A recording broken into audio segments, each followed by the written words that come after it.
I'm the one expressing as Nimesh.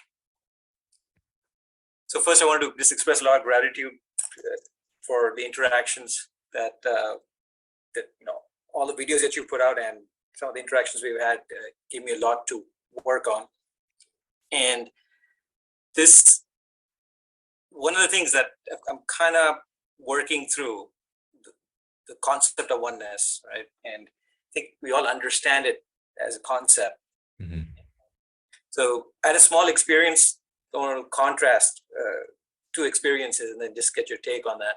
So I was watching one of your mind videos, I think number 37, Experiencing Your True Nature. And, outside my window, I saw a spider, right? So I was just contemplating and just thinking through it. And then suddenly there was this feeling of absolute expansion. It's like a burstiness. You can't really describe it, right? But small spider doing its thing, right? But it's just beautiful. Like, you can't describe that feeling. Like, it's ecstatic. It came out of nowhere, right? Out of the blue. It was there. And then the mind did its thing and you're back to your routine thing. Mm-hmm.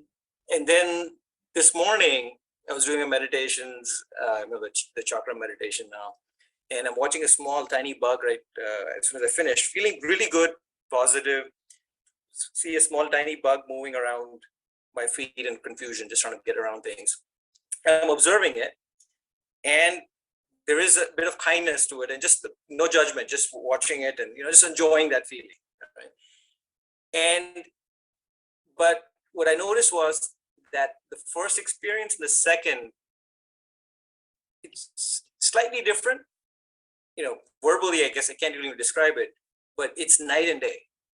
Like, the first one was just really out there, and second one is, there's acceptance and just joy, but that's what it is. And as I thought through, what's the difference between the two? The only thing I could come up with was when watching today's experience of just, I was seeing a bug as something different, separate, and having empathy towards it and seeing what it's running around in confusion. And in the first experience, it was just this no experience. You can't even call it an experience. It was just there, right? So what got me to that is this the ego's way of, using this notion of I'm separate from this other thing and weaving something around it. So I think last time we said something about, mind objectifying joy to try to grasp at it. Would this be something along those lines, that our belief in separation is so intense and so ingrained that even in moments of joy, we're still seeing the other person, we're still seeing the other things. And so even though there's no suffering or struggle, but we're still working in duality, right? We're just operating there and we're not quite able to get to that oneness feeling. Yeah, what you described in the first sequence of the spider is the default mode network coming back online. The default mode network is very strong for sure, but it's absolutely not impenetrable or invincible by any means.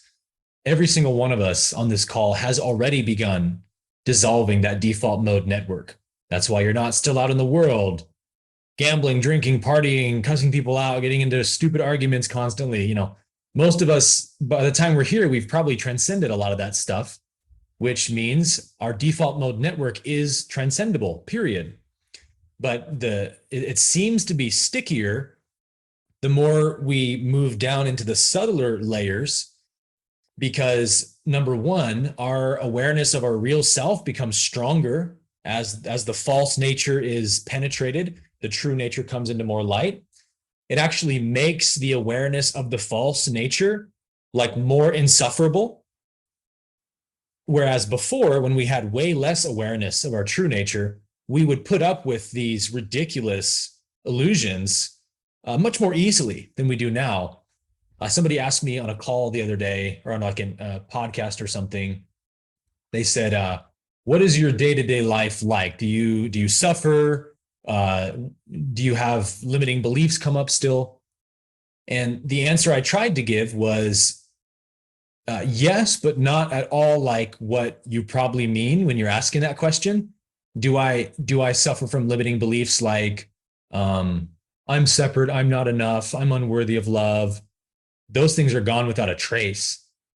But now a limiting belief is like a tiny little fragment of stress that comes in when I remember email I have to write or respond to or some work related thing. I'll notice stress about an upcoming interview or something, let's say. And I start catching that going, why is this dictating suffering? Like, I have to do self inquiry on this belief until it is destroyed because I can't stand to be away from any amount of my peace anymore. So it's like old me would have not even noticed that I felt stressed about an email. But because a lot of the bigger, more obvious things have been worked through and transcended, the little particles of dust floating on the surface still may feel like an abusive relationship or something. It's blown up so big because your commitment to your real self is so big that whatever stands in its way feels insufferable, like unpalatable. And that's actually what we call grace. It is the way that source, uh, almost like rolling downhill, you pick up speed as you go through the enlightenment path because of that painstaking longing to be free from anything that's untrue because it's not true, right? It's like the belief in Santa Claus. Like if any part of you still believed in Santa Claus, you'd be really embarrassed to admit that to your friends. And you're like, I got to get over this belief in Santa Claus before I go out in public again, man. This is humiliating. It's kind of like that with your ego, with the false nature. You become so convinced that whatever causes me pain is absolutely unreal and is not present and does not exist. Therefore, there's a kind of, I guess we could call it like a holy embarrassment or something that arises in you of like, I'm going to transcend this thing today. And one helpful way I can maybe frame this for you is in the kingdom of heaven. I really like this. I don't remember where I heard this from, but there's a framework we can see from that. In the kingdom of heaven, there are no nouns. There's only verbs. And that's why everything is eternal and untouchable. So probably the experience you had looking at the spider and having the awareness of the one being come streaming in is that the deeper dimension of you, awareness, had the realization, the source is spidering here. Like it's in the act of experiencing an element of its infinite being, which is the spider. So it's like, spidering is happening. The self is experiencing spidering. So like if I kill this spider, it does not affect spider in heaven, right? That's an eternal expression of God's being. And so you look around and you just see verbs. God is leafing, God is clouding, God is peopling. And wow, it's all activity inside of the divine mind, which means all I see is oneness. All I see everywhere I look is the one being knowing itself. When I see it through the noun perspective, it's as if I see separate objects. So the second experience you had of seeing the bug, there may have been some noun consciousness happening there, right? Oh, there's a bug. I'm not a bug, I'm a person, so we're separate.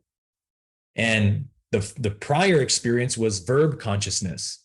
Spidering is happening in the self, which makes it one with me. It's a part of myself I'm experiencing. Does that distinction kind of make sense? Yeah. Now that you're saying it, the whole using the verb analogy, let me just quickly replay it back to you. So, yeah, Sure. through an example. So, one of the things I was working on this week was, my daughter, usually a pretty good student, but high school friends and Netflix, not turning in homework on time, right? So there's this catalyst, right?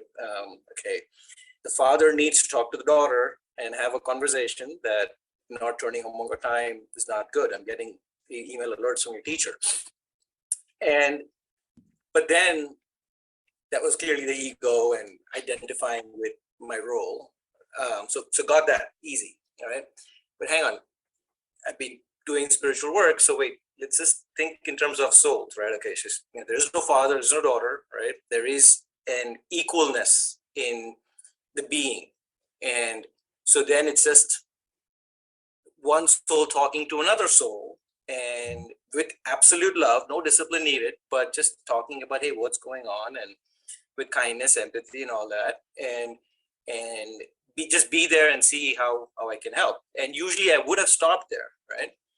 But the thought occurred that, wait, hang on, this is still duality. I'm elevating that level of thought, but there's still nouns here, as you just said, right? The soul, the soul. So does that need to be even transcended further, saying there is really no people? It's just as the course teaches it, an expression of love or a call for love, and just stay focused on that, this is the chance for the universe to create an expression for communication of help, oneness, whatever it is, to talk to your daughter, be there, elevate yourself even from the nouns. Am I playing that right? Yeah, and through what you're saying, Nimesh, you can also see how you can still play the father-daughter role, and have it be a very sacred experience of the one being, because as you said, there's no daughter noun here. There's daughtering happening, meaning the self is experiencing being a daughter, having a father. And that's a relationship that gives the self data and experience of what I am as God. God is like a father. God is like a mother. God is also like an aunt or an uncle at their highest expression. God is also like a son. God is also like a daughter. And so if my daughter is, let's say, misbehaving, doing something unloving, and I want to teach her how to be loving, then father discipline is still perfectly adequate and appropriate if you understand that the self is experiencing daughter as an archetype in this being. And so I'm supposed to play the role of the loving father who brings wisdom and compassion. So everything becomes holy and sacred and shines with innocence through verb consciousness. Through noun consciousness, it's all separate. It's a world of separate objects and separate things that we act against or upon and fight with. And, that's the negative path. So, we could boil it down. Positive path, verb consciousness; negative path, noun consciousness. And do you feel that this would be a way? I guess it is. It is a way to kind of heal this belief in separation that we live with every day. Is just see the act as an expression of the source, and bingo. That's it. Just oneness knowing itself. I mean, let's look at it this way. Even if you and I were in some heated argument right now, and you said some things that just triggered me beyond belief, and I go away just hating you in my heart and judging you, aren't we still one in that experience? How could you have possibly affected me if we were separate? Why do I care what you think? Why do I care what you feel about me? Because we're one. And we just have a distorted belief that we're separate, but it's still acting in the substratum of oneness. You can't change the fact of oneness. We're always connected, whether we know it or not.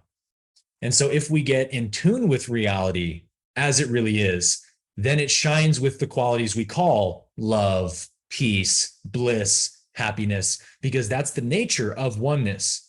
We can definitely distort oneness in our minds and seem to experience something other than oneness.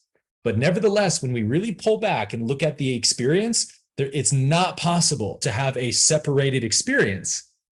What would that even mean, right? It's not possible. There's not possible that something finite could really exist. Where would it come from? It has to have an infinite source if it's appearing in the finite dream world. So we can chew on that awareness every day until we walk in it, and we just lose the ability to see nouns. We just lose the ability to feel separate from anything, because like you said, we're actually seeing everything through this understanding that it's an activity inside of God's being happening. Not a separate noun. No, it's an activity. It's an experience of the divine itself. So all I am ever experiencing is the kingdom of God. Can you see that?